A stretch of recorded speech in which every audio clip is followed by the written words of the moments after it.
My cousin's daughter sent me a graduation registry that made my jaw hit the floor. She wasn't asking for a dorm set, a laptop, or something reasonable. No.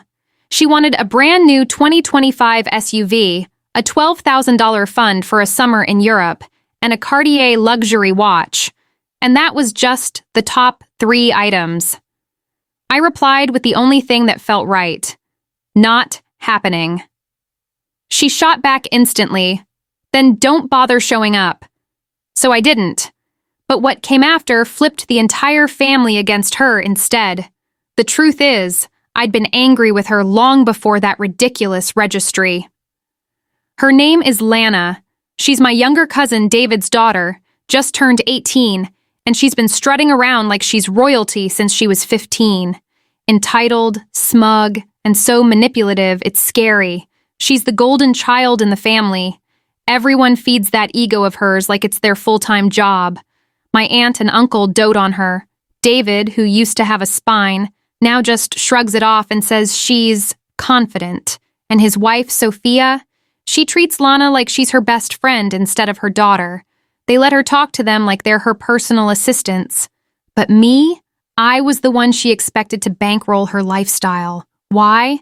Because I'm 33, single, no kids, and financially stable. I work in tech consulting, I own my home outright, I travel when I want, and I enjoy nice things. In Lana's mind, that meant I had an obligation to share my wealth with her. Over the past year alone, she hit me up for concert tickets, designer skincare, limited edition sneakers, a new iPhone, and even asked me to cover her friend's $600 credit card bill as a favor. Once, she guilt-tripped me into paying for an online therapist she found on Instagram because Dad doesn't understand mental health. I paid, hoping it would help. It didn't. She just used it to complain about how hard it was being surrounded by people who didn't get her. She'd throw little digs at me constantly. You're lucky, Aunt Sarah. No husband, no kids, just money and freedom. Like my life was just a free vault for her to dip into. Then came the registry. It was a Thursday evening, and I was finishing emails when I got her text. No greeting, no, how are you? Just, hey, Aunt Sarah, here's my graduation registry. Thought you'd want to be part of something special. I clicked the link, and I swear, my jaw actually dropped. First item, a brand new Mazda SUV. Second, a $12,000 fund for her European gap year.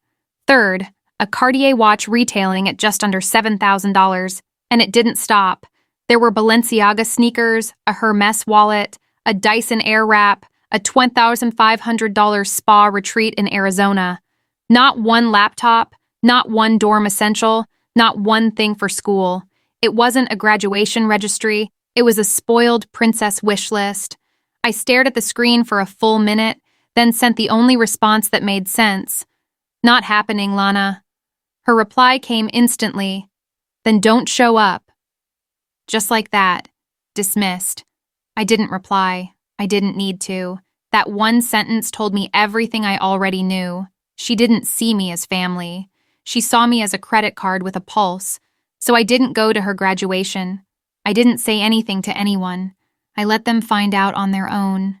The night of the ceremony, my mom called me twice.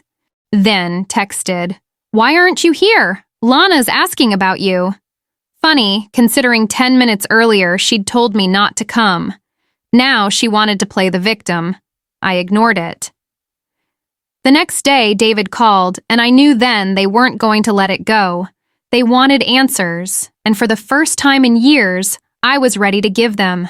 Every nasty little secret, every manipulative stunt, every cruel comment Lana had made, I was going to lay it all out in front of everyone.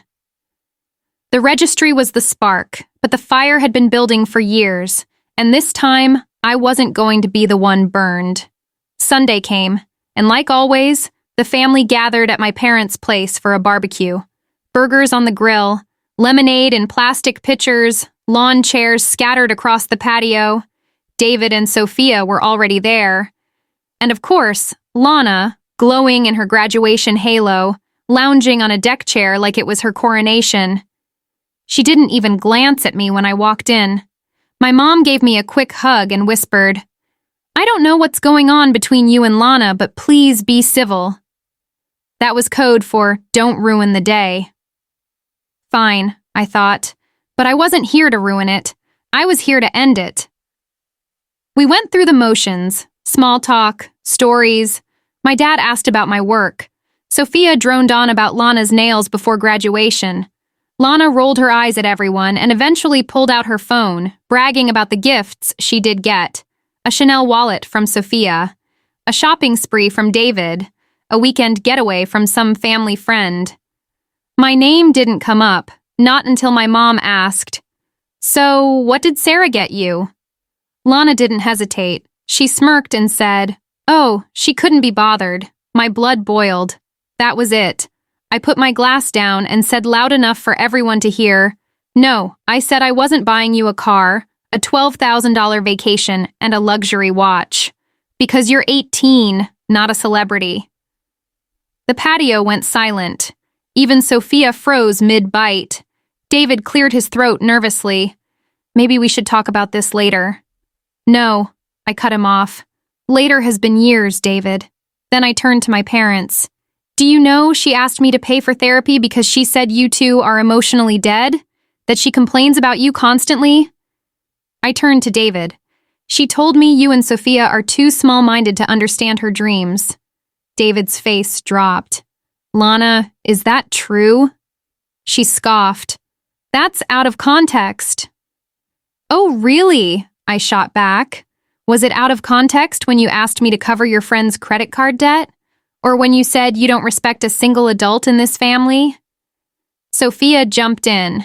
"Sarah, this isn't the time." "No, this is exactly the time," I snapped.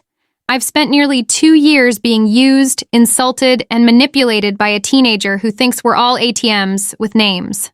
I'm done." Lana's face went pale. David just stared at her and Sophia, speechless for once. Then my mom stood up, slow and calm, and asked Lana directly, "Is all of that true?" Lana didn't answer. She didn't need to. Her silence said it all. And that's when the shift happened.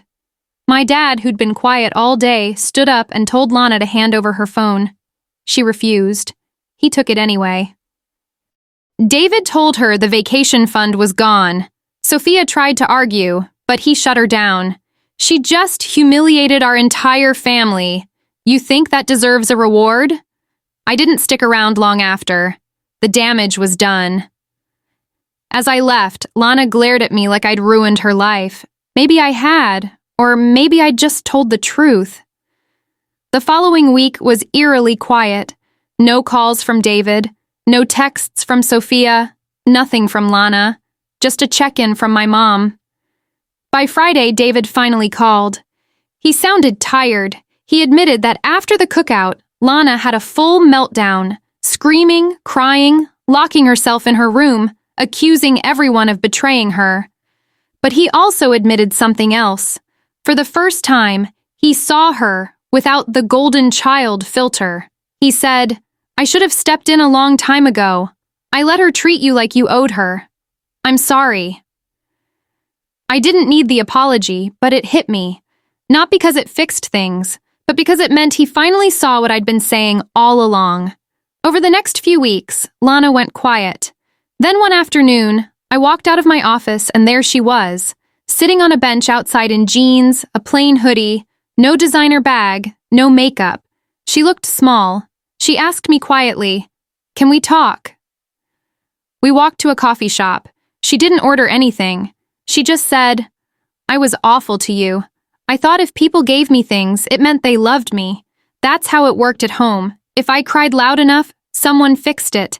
You're the only one who ever told me no, the only one who made me think." I didn't forgive her on the spot. I didn't hug her. I just said, "Okay." And somehow, that was enough. Weeks later, she texted me a photo of her tutoring a little boy in math. No designer drama, no flex, just her doing something normal. And then came the shocker. She listed me as a reference for a mentorship program. Her essay was raw, honest, about accountability, about learning that love isn't gifts, it's someone refusing to enable you. For the first time, she was owning her mistakes. Sophia didn't like it.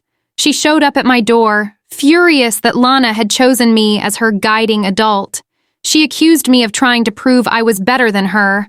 I told her, "This isn't about me. It's about your daughter. She didn't come to you because you never told her no. That's not love. That's weakness." Sophia stormed off. But a week later, Lana showed up with a suitcase. She'd asked to live with me for a while. She wanted a fresh start. David agreed. Sophia hated it. But Lana came anyway, and for the first time, I saw her take real responsibility, getting a part-time job, cooking, budgeting, acting like a normal person. The spoiled princess act faded. She wasn't perfect, but she was finally real. And me? I didn't need her to be perfect. I just needed her to stop expecting me to carry her. That was enough. And if you've ever been the walking credit card in your family, you know exactly what I mean. Sometimes the kindest thing you can do is say no. It doesn't just save you, it might just save them too. If you found yourself hooked on this story, hit that like button, subscribe for more wild family drama and revenge stories, and drop a comment below telling me what you would have done if you were in my shoes.